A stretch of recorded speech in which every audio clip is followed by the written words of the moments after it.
everyone, this is Mrs. Brown from the Attleboro Public Library. Today I am going to show you how to make cotton swab snowflakes. This craft is a lot of fun, it's perfect for this time of year, and you can make it as simple or as complex as you want to. We are going to use some materials that you can probably find around the house, but if you would like, you can call and reserve these materials and I'll give you a bag of them for free. You can contact me at 508-222-7820, or you can email me at attleborokids@salesinc.org. As always, the instructions for this craft can be found right on our website. If you do decide to reserve a bag of materials, inside you will find the instruction sheet, you'll find some circles, you'll find some cotton swabs, and a piece of wax paper. These things are very simple. You might already have them in the house, but if you would like to call and reserve a bag, you can. What you will need from home is a pair of scissors and some white glue.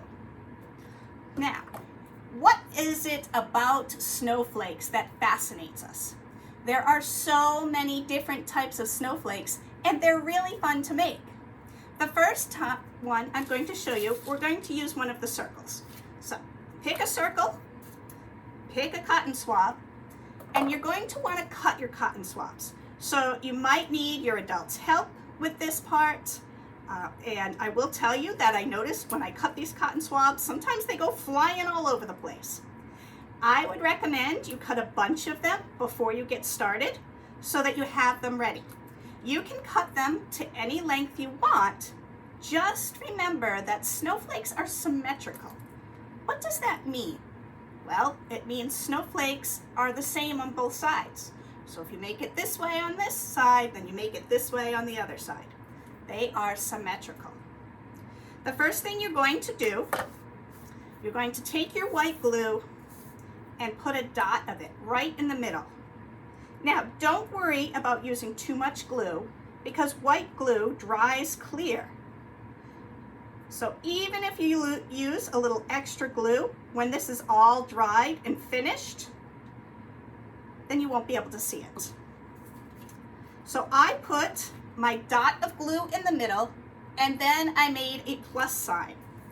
Now, I'm going to start putting my half Q-tips right down. The reason you don't want to put a whole Q-tip without cutting it first is because then it won't be flat on the paper and there'll be more chance of it falling off. So that's why we cut our Q-tips. Okay? I am just going to start with this simple shape like this, and then you can add. You could add things in the middle, you could add to the tips, however you'd like. Just keep going, just keep designing until you feel like it's done. Okay, but just remember, whatever you do to one side of the snowflake, you do to the other. So you see I made a third leg there, so my next step would be to make a third leg here. When you're all done, you'll come out with something like this. This is the snowflake that I made earlier. So this is our first snowflake. If you'd like, maybe you could punch a hole in it and you could hang it from the window or from the doorway in your room. This is the first type of snowflake. The second type of snowflake we're going to make is going to use our wax paper. And you're pretty much going to do the same steps. Okay, you're going to want to cut some of the cotton swabs so that you have some pieces ready to work with.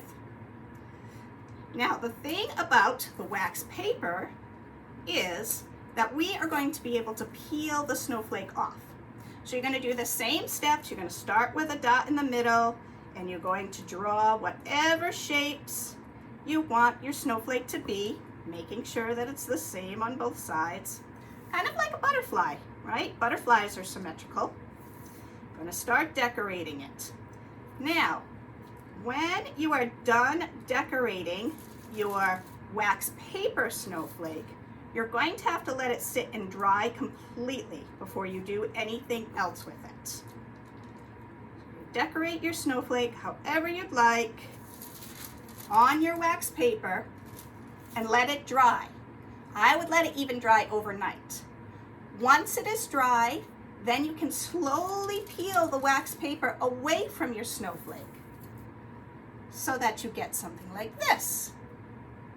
See, I made this snowflake on the wax paper. I let it dry overnight and then I just peeled the wax paper away. And again, the glue dries clear, and even if you have a little extra on there, you can just kind of pick it off. These are our snowflakes. I hope you enjoy making them. I hope you come up with a lot of different cool patterns. I would love to see them when you are finished. Thank you everyone for joining me, and enjoy making your snowflakes. I'll see you next time. Bye-bye.